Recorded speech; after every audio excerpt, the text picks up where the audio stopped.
when, you're a young, mid-20s attorney, making your mistakes. Do not conclude from those experiences that you're not fit for this job. Um, just learn from it and do better the next time.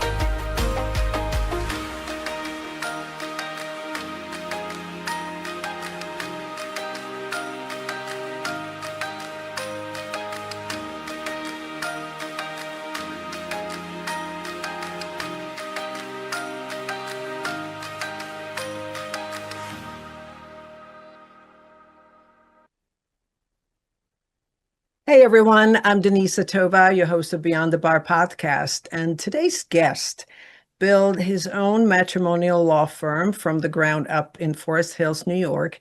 But he brings something to his work that goes beyond a courtroom. Joseph Nivin, Joe, is the principal attorney at the law offices of Joseph Nivin, PC. And he spent, his big bulk of his career helping people through divorce and family law cases.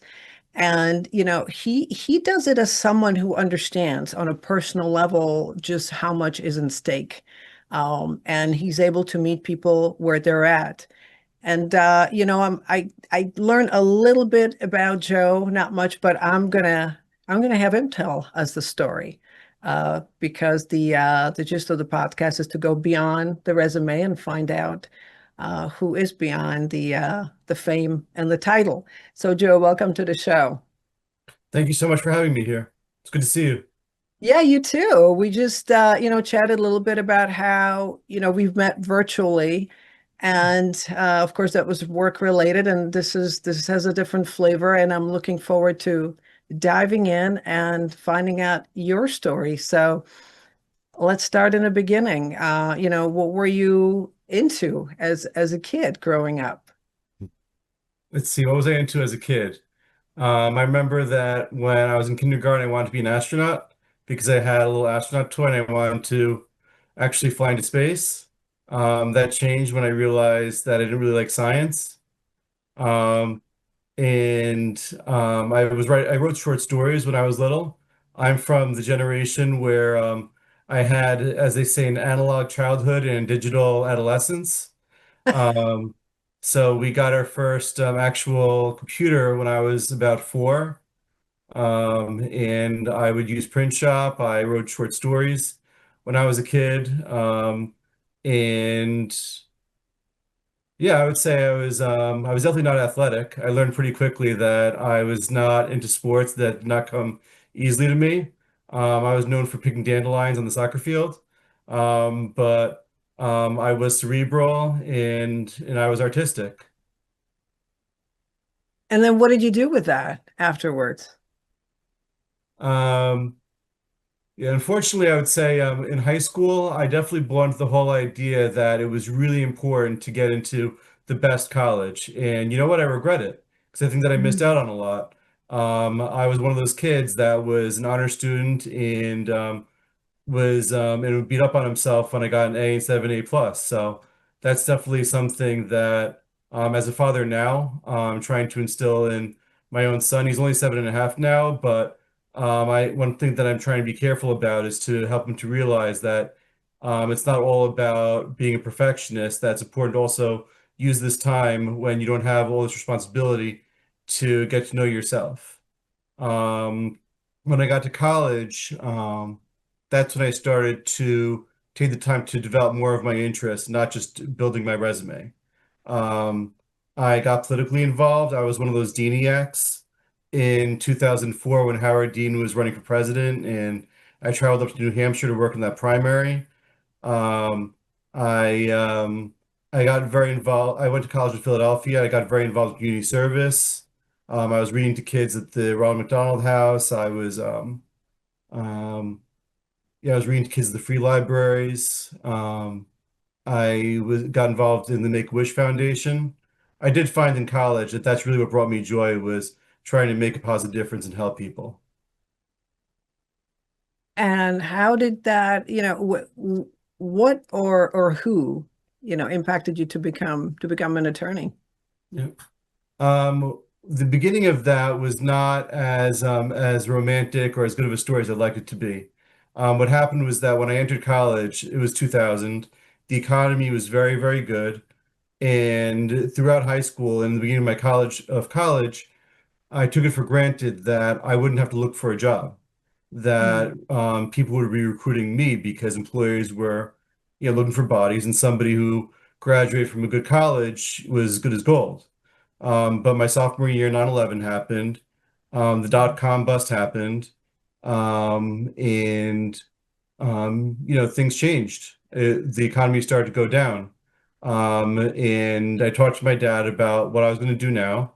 And he told me, well, you know what? Go to law school. It's a good degree to have. And mm, probably when you finish law school, then the economy will be back to the way that it was before. That didn't happen.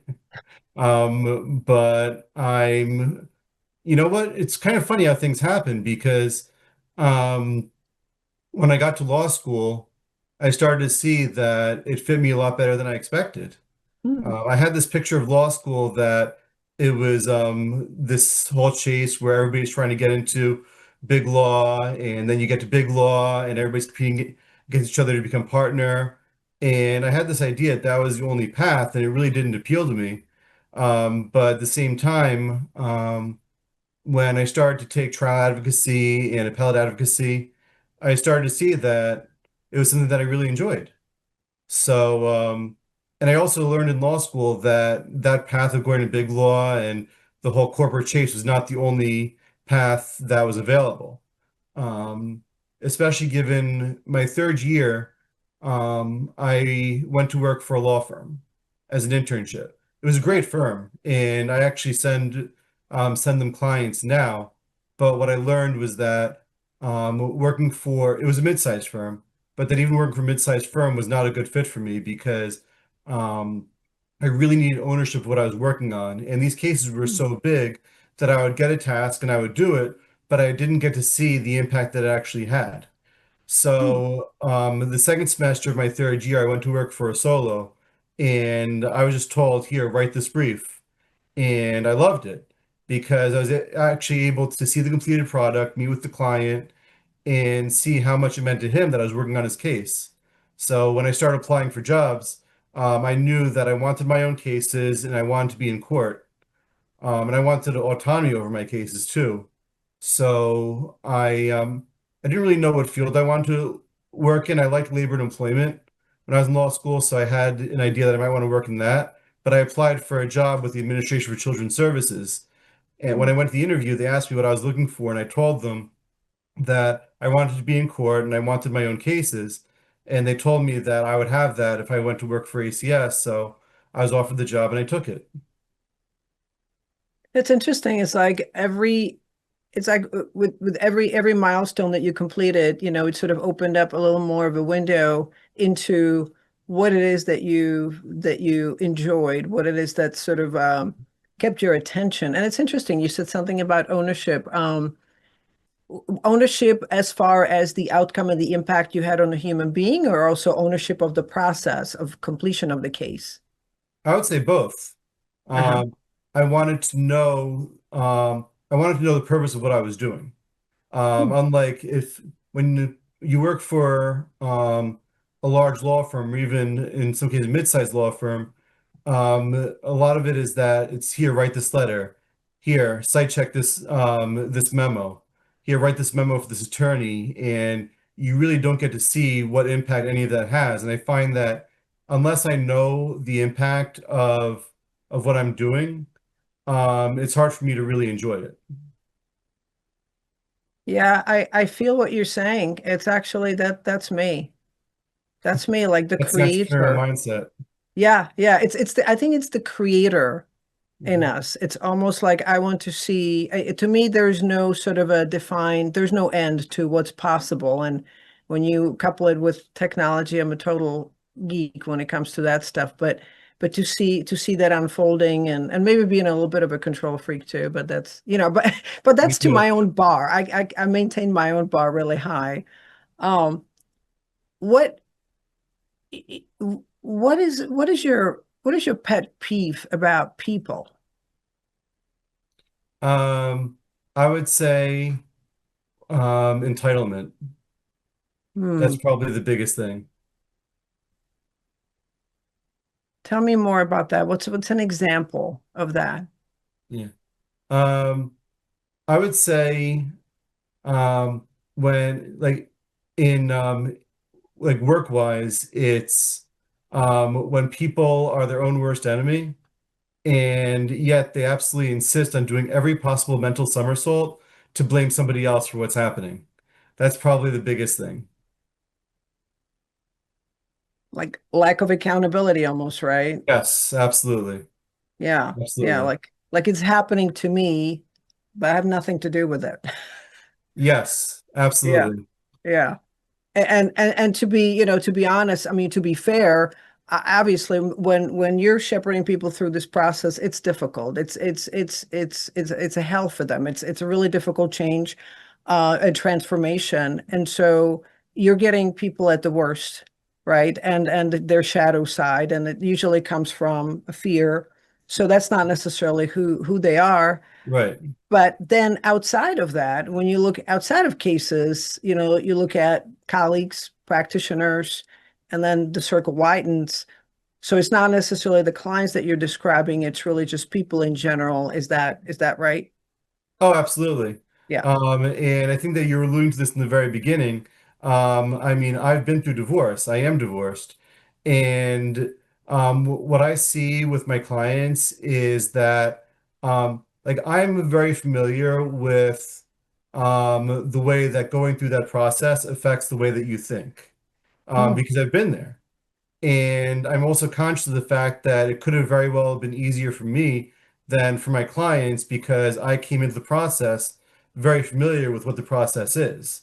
mm, So I have plenty of clients where they may very well be driving me crazy at some point, and then they ultimately have this come to Jesus moment where they realize that they were thinking of things in the wrong way. They may very well get mad at me when I'm giving them advice they don't want to hear, while they're talking to me. And then afterwards, they come back to me and, some of them apologize. And I tell them there's really no reason to apologize because this is a very natural reaction to the process that you're going through. And I actually have a lot of respect for people that make mistakes early in the process and then come back and try to correct those mistakes, mm. especially when they try to make amends to the other side, because I know that that is not an easy thing to do. No, no, no, it certainly is not. And going through that transition, no, it's almost like, you have to, you're concerned about survival. If you're a parent, the well-being of your children, healing, your own livelihood. I mean, there's just so much. Um, back to who you were, sort of introspective and enjoying to write short stories and what who do you, and we talked about like pet peeves, but I'm just curious, like who do you admire? Like what are qualities that you actually admire Yeah. Yeah, about people? I'm a big baseball guy, and there are two players that I think about. Um, One of them is Ichiro Suzuki, that I heard his Hall of Fame speech, and he said, "If you do the little things right, there is nothing that you cannot achieve." And he also went on, this is what I was talking about earlier. He said that one of the things that helped him was that if he didn't make a catch, he never said that it was the sun. He looked at what he himself did. Because Hmm. it's very easy. It's very logical that maybe the sun was in your eye and you couldn't make the catch, but he did not stand for that. Another one with Jacob deGrom, I read an article once and it had a big impact on me. Um, they were talking about somebody who he played baseball with in college. And it was well known that first of all in college he was a shortstop, not a pitcher. And he was not a particularly standout shortstop either. So this same friend ran into him years later when DeGrom was in the minor leagues, and he asked him what he was doing, and he said, "I thought he was going to tell me that he was castrating cows." Um, and when DeGrom said that he was still playing baseball, he thought that he was joking. And then when he said that he was told that he could make AAA, he thought that he was joking even more. And, anybody who follows baseball knows that Jacob deGrom went on to win 2 Cy Young Awards. So, when the reporter asked him what was it about him that made him surpass his own talent, he said that what he thought it was that when he made mistakes, he did not let it affect him at all. All that he did was say, "Okay, what can I do better next time?" And a bunch of those actions of just learning from his mistakes and not letting getting down on himself that ultimately made him something really extraordinary. So that really has an impact on me in the way that I practice. Because it's very easy for me if I go into a court appearance, I'm not happy with the way that it went, I could just get down on myself, but all that I do is I just try to figure out what can I do better next time. And it might not happen at your very next court appearance, but if you do that for a few years, then good things happen.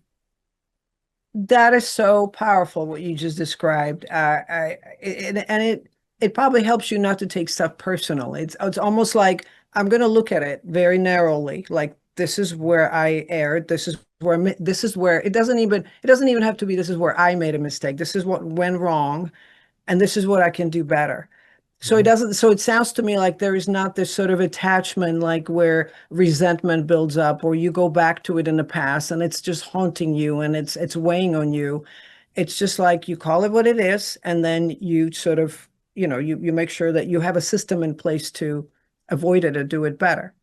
Absolutely, that's what I strive for. I'd be lying if I said I was perfect at it, because of course I do get down on myself. I am human, but what I strive for is just to learn from it and do better next time.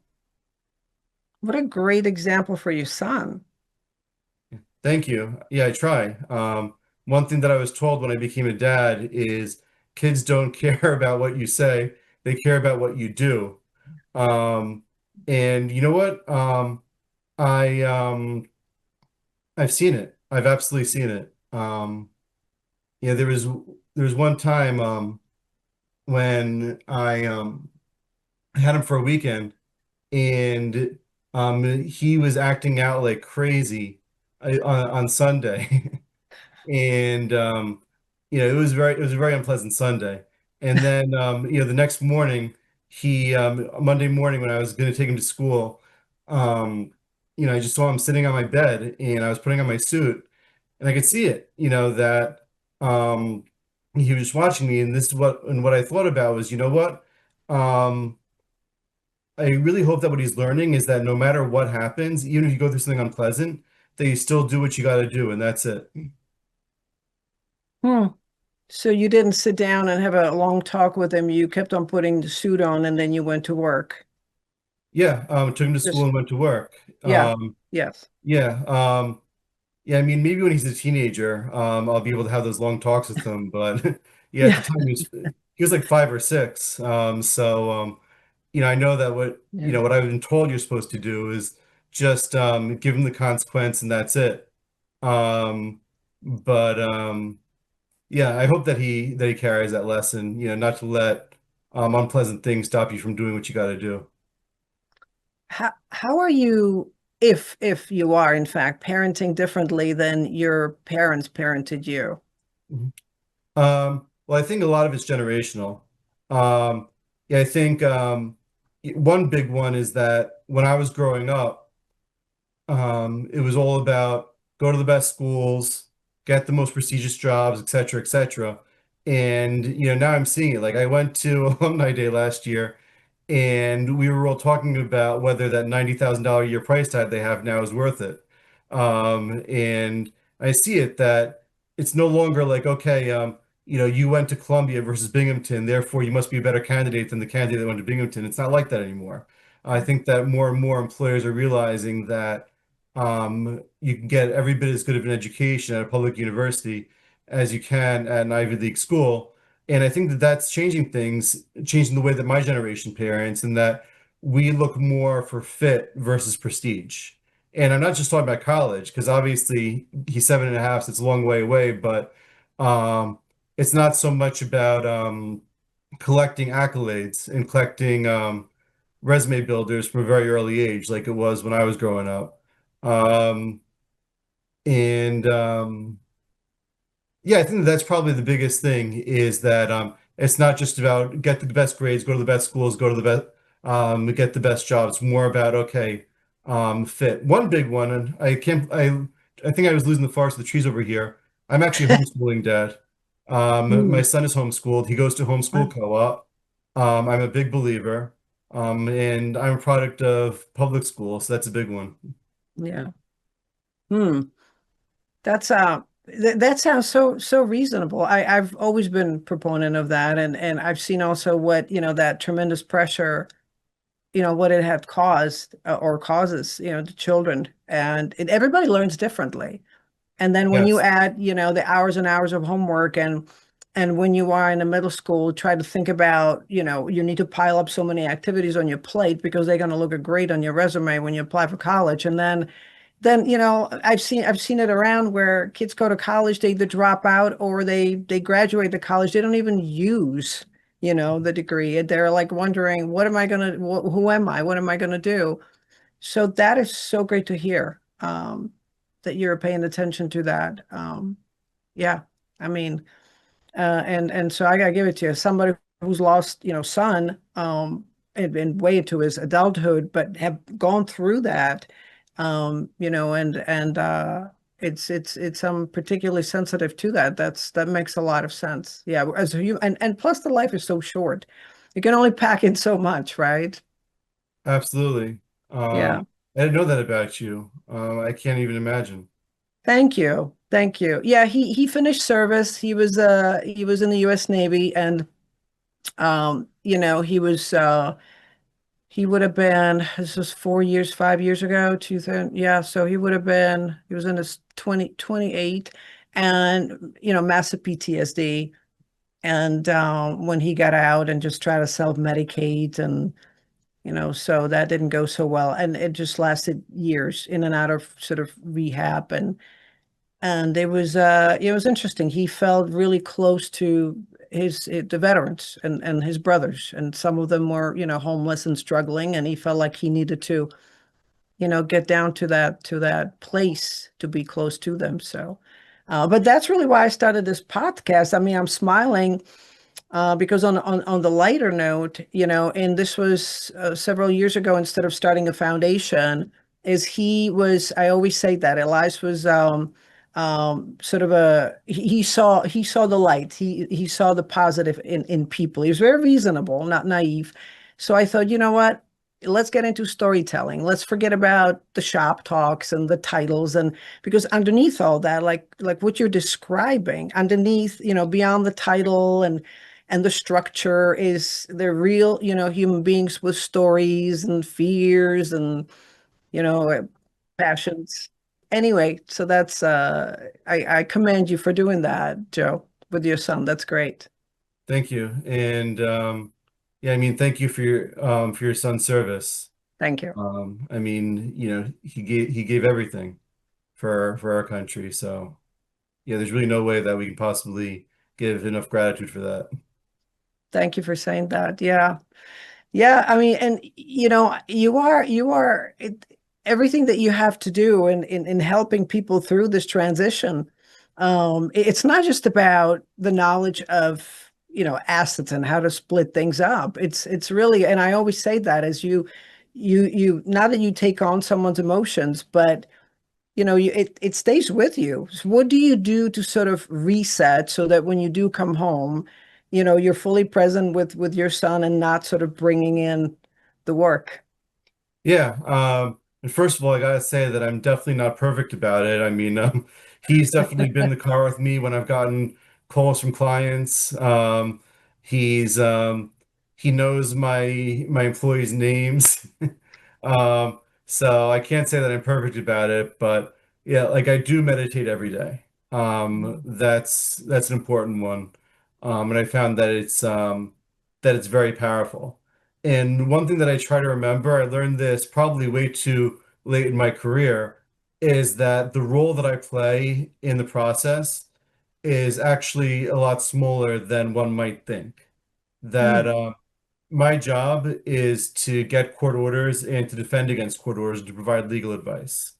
and that um, yeah, I'm ineffective if I'm thinking about my cases 24/7. Hmm. But of course, that hasn't stopped from every once in a while I lie down and I finally relax for the day. And then I realize, wait a minute, this is what I need to do. And I pick up my phone, I email myself what I need to do. And then I remember, okay, I will see this email my next work day. And then I go to sleep. That happens sometimes. You're so brutally honest about it. I think that's the reality though.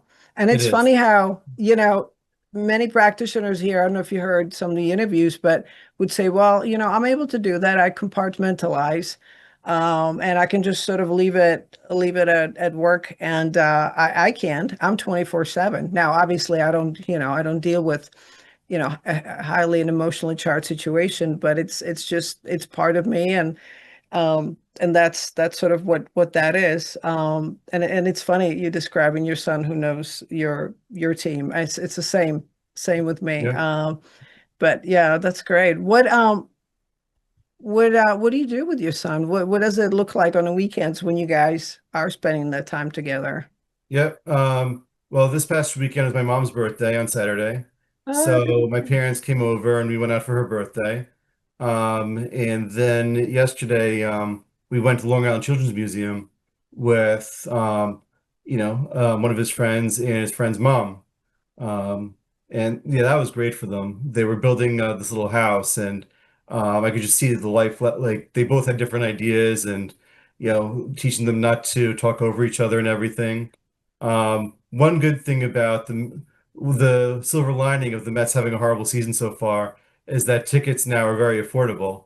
So we yeah, it's yeah. it's painful, but at the same time, you have to look at the good. We went to Mets game recently. We got great seats, and yeah, we're going. We have tickets to go again.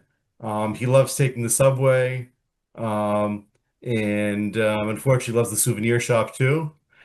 And he loves the whole experience. That's great.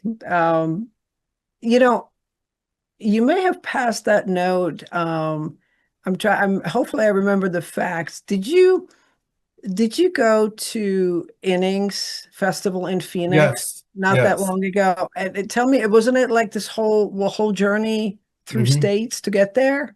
Well, to get back. To get back, Um, to get back. Yes. yep. Yeah. There was a record-setting winter storm on the way back. So I was planning to leave on Monday, and then the flight got canceled, and so we I booked another flight for Tuesday, and then that flight got canceled. Um, and the funny thing is that I have guinea pigs, and I was freaking out What? because yep, I was freaking out because I left them with 4 days worth of food and water. And so when my flight got, I I ended up leaving Phoenix like at the wee hours of early morning on Tuesday, and I was supposed to fly to Minneapolis and then to Pittsburgh, and then to Newark. And then my flight from Pittsburgh to Newark got canceled. I was prepared to rent a car and drive back to New York. And everybody was telling me what a bad idea that was because there was a storm and it would be really unsafe to drive in that storm. So my parents have a key to my place. They live in Manhattan. I live on Long Island, and I ended up having somebody. Um, I paid them a little bit of money to go and meet my parents in the city, get my key, go to my place, and feed my guinea pigs. I was sitting there in that hotel in Pittsburgh 'cause I ended up staying overnight in Pittsburgh on WhatsApp watching her feed my guinea pigs. Um, That's funny. and yep, and I also didn't. I had a virtual appearance that Wednesday morning, and I ended up buying a blazer and a shirt and a tie to go do my virtual appearance Wednesday morning from my Pittsburgh hotel, and then I finally flew back. I love that. Oh my gosh. I think so this is memorable. The Oh the yeah. guinea pigs. That's like the cherry on top. Yeah, and my That's friends are making fun of me, of course, because when they were talking to me about what was going on, and I was sitting there freaking out about the guinea pigs, they still bring that up. Oh my God, that's so cute. Do you have names for them? Yep, Sky and Bunny. Oh, why guinea pigs? Why? Yeah, well, because I figured that it would be good for my son and at the same time never home. So a dog was out of the question. I was too afraid of the cat scratching up on my furniture. Even though I did have a cat, but it was a cat that was a rescue and was already, nails were clipped and everything. Um, but I figured guinea pigs were, not too high maintenance. So yeah, originally it was Morden Bunny. I'm a big Lebowski guy, and it was after Morden Bunny Lebowski. And then Maud died, and yeah, I knew that my son would be real upset, so I let him name the new guinea pig, and he named her Sky from Paw Patrol. Oh, that's so cool. Oh, that is so cool. I mean, they're beings. You're right. You can't just neglect them. I mean, wow.